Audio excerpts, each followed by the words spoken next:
Today, I'm going to Platinum Jedi Survivor, and I'm going to be doing it on the hardest difficulty. Alright, let's do it. It has 54 trophies, and I'm going to be completing them all in this video. The first step is to complete the story. The second will be getting all legendary enemies, and lastly, we're going to be finding all the collectibles. The game starts off continuing from the last game with its main protagonist, Cal Kestis, completing an undercover mission when we come across a familiar Inquisitor. And our first boss, the Ninth Sister. It's time to set you free.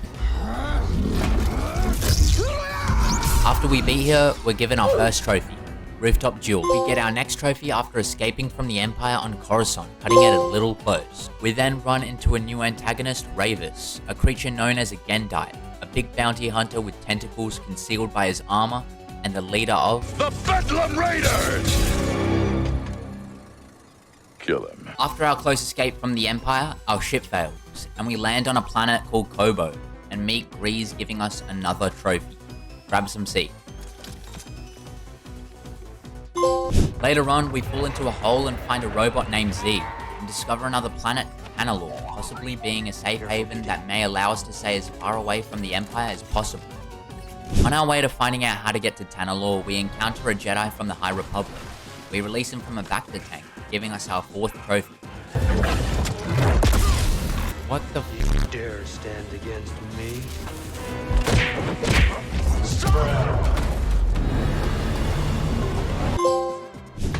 We find ourselves on a planet called Jeddah and run into an old friend, Merrin. After a while in Jeddah, we find a place called the Archives and reunite with our old masters. I hope you find what you're searching for. Among the masters, this next one, Who Gives a Puck, is for obtaining our first bounty. Let's go. Whilst we're on Jeddah, we discover an Empire's drill trying to excavate Pilgrim Sanctuary. We destroy it, then travel through Merrin's wormholes, unlocking the trophy.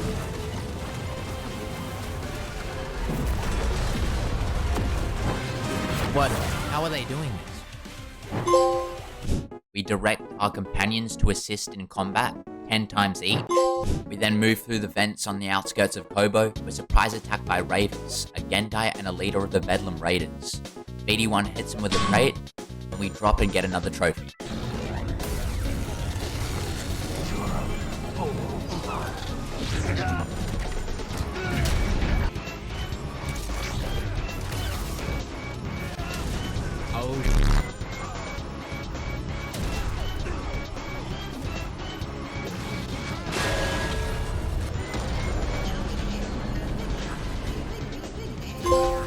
Skywalker, let's go. Immediately after fighting Dagan Gera, we rescue our friend Z, popping another trophy. Out of Bedlam, let's go. We manage to arrive back on Kobo, defeat Dagan Gera again, collect the Abyss Compass, and this unlocks Tanalorr Bound.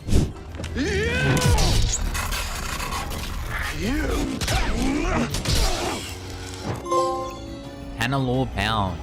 Another trophy, let's go. Shortly after, we reunite with Merrin on Jeddah, we grab them cheeks and our magical poontang with the Force and make some Jedi younglings. And that's how the story ends. Now, I'm just kidding. What really happens is Bode just kills everyone, blows everyone up, and then we have to fight him. Later on, we then find out Bode is a Jedi. What? Oh my god, Bode is a Jedi? What the heck? That's such a sick plot twist. Oh my god. We then defend the Archive, playing as Seer Junda, have a mysterious, ominous feeling in the Force. Oh, it's him. Darth Vader. Let's go. Damn, we are so screwed right now. It is delusion to think your actions have had any consequence, and I have come for you.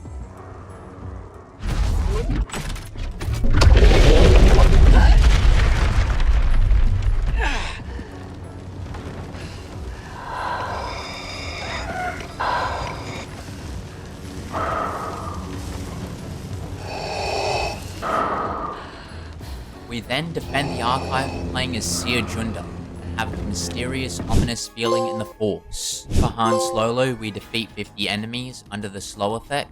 Following the Battle of the Archive, we follow Bode as we realize he's an absolute scum and a little rat. We then survive Nova Garon, and we receive At the Precipice. After Bode escapes from the Nova Garen system, we follow him all the way to Tanalorr as we discover a new way to get through without using an Abyss compass. This gives us the trophy Into the Abyss. Into the Abyss. Okay, another trophy, let's go. After the robot Z tells us a way to get to Tanalorr, we then board the ship through the dangerous Abyss. Then we spoke with Bode's daughter Carter, and then we confronted Bode. Now this boss took me like 4 hours to beat. He was such a nightmare, man. Because mainly he was so aggressive, and sometimes he'd pull like weird moves out of his sleeve, like throwing bombs or just like force slashes, like weird stuff. So I just had to adapt, and I made it through it. It's fine though, because there's no challenge that we haven't faced yet, and we managed to beat him and jump straight through to that cinematic scene. Please, listen to them, Papa! No, Papa! Stay back!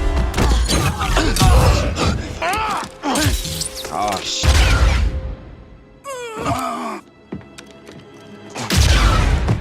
After we finally put a stop to Bode, we burn some of our loved ones and lost ones at the pyre, and that's where the story ends.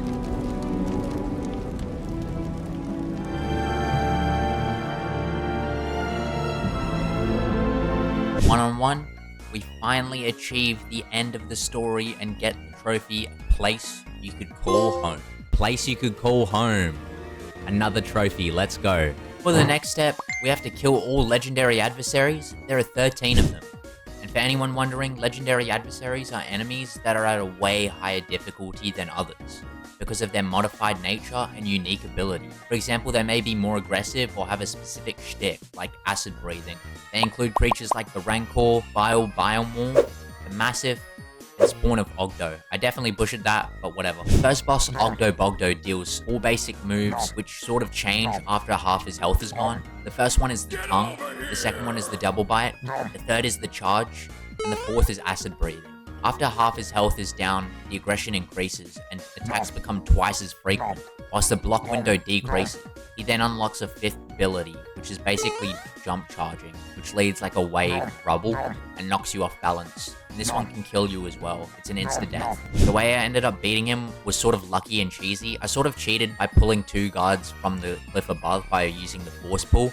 After we pulled them down, we had to essentially bait them into the trap door and then make them fall down and battle the frog, and then I finish whatever health was left of the frog and then basically kill him, and then we just absolutely teabag his corpse. But before we did that, he manages to rub his hiney on all of our face holes. He just annihilated us again and again and again.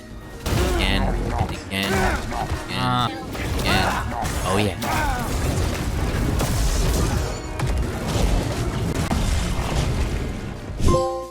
After defeating all legendary enemies, we have to complete all 15 forced heads, some of which are incredibly difficult, because sometimes the tasks involve having to kill 2 legendary enemies. On the hardest difficulty, it almost seems impossible. In fact, it's one of the most difficult challenges in the game. So brutal that if you even make the slightest margin of error, you die.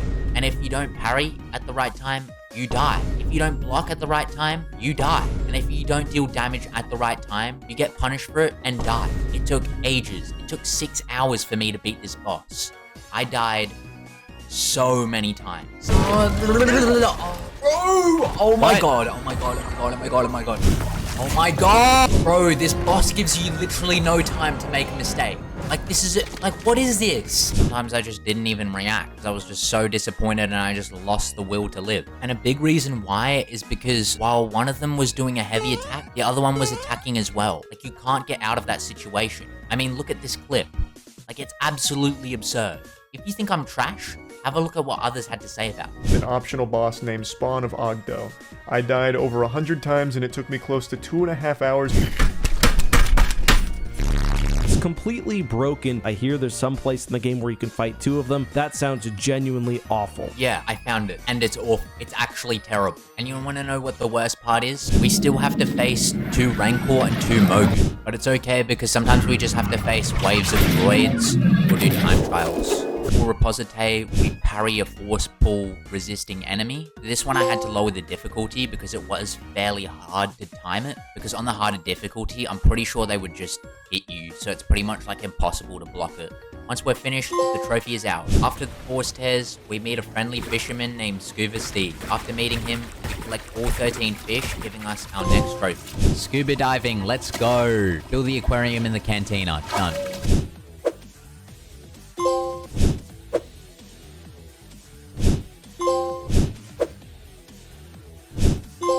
Alright guys, for this one, we're gonna do the dropkick one, the dropkick trophy, and all you have to do is basically just run up and then just like kick him. Roadhouse, done. And that's dropkick an enemy while wearing a mullet. Following the trophy, the gambler, we then recruit all members to get a full cantina, such as a robot, Big a alien. Java, Reach outpost. and this talking pillow. This gives us max capacity trophy. For this next segment, we get 2 trophies in a row. What we have to do for this is scan every type of enemy to fill out the tactical guide, which gives us intergalactic geographic. Reconnaissance. After visiting the Nova Garen system, we pop 3 more trophies along the way, and another known as Pinpoint, which involves force blocking enemies using the dual wield lightsabers. After finishing all force tiers and all enemies, we then collect all 17 bounty pucks, located throughout different planets in the game. Oh shit! Boba Fett, let's go. Time's up!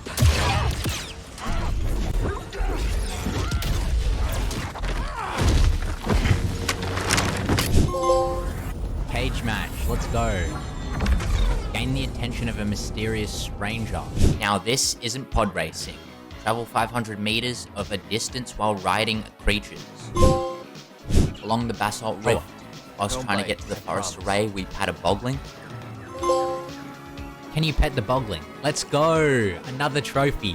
For mirror match, all we have to do is use the confused ability in the bottom right corner and make an enemy defeat the same enemy of the same type. While we're on the Shattered Moon, we push an enemy into the Shattered Moon mining cannon. This one we get, this is cannon. We get another one after, it's a trap. We explore the Funky Caverns. For so uncivilized, we defeat 10 enemies with shots using the point blank skill. This next one we complete and discover all Jedi chambers, which are Chamber of Duality, Detachment, Reason, Connection, Clarity. This should be the last one that'll get us our trophy. Star Tours. Okay, I think that's it. Discover and complete all Jedi chambers. Alright, sweet, done. By finding and putting on a poncho, we get the trophy of presence I've not felt since. For hitting 3 enemies with a single roller mine, we get the trophy catch. Catch. Let's go. For this cheeky cameo, there is no try. We help lift the ship out of the tar pits. This one we'll come back to because we need to speak to this droid one more time. The speeder out of the dam. So we're gonna do that now. I think we get a trophy instantly. There is no try. We get another trophy, get down from there. Attack 20 lifted enemies. Attack 20 lifted enemies and platinum Jedi Survivor. Let's go, finally. Unlock all trophies, we got it. If you like more videos like this one, click on this one here. It's Spider-Man AAA game just like this one. I'll see you there, take it easy.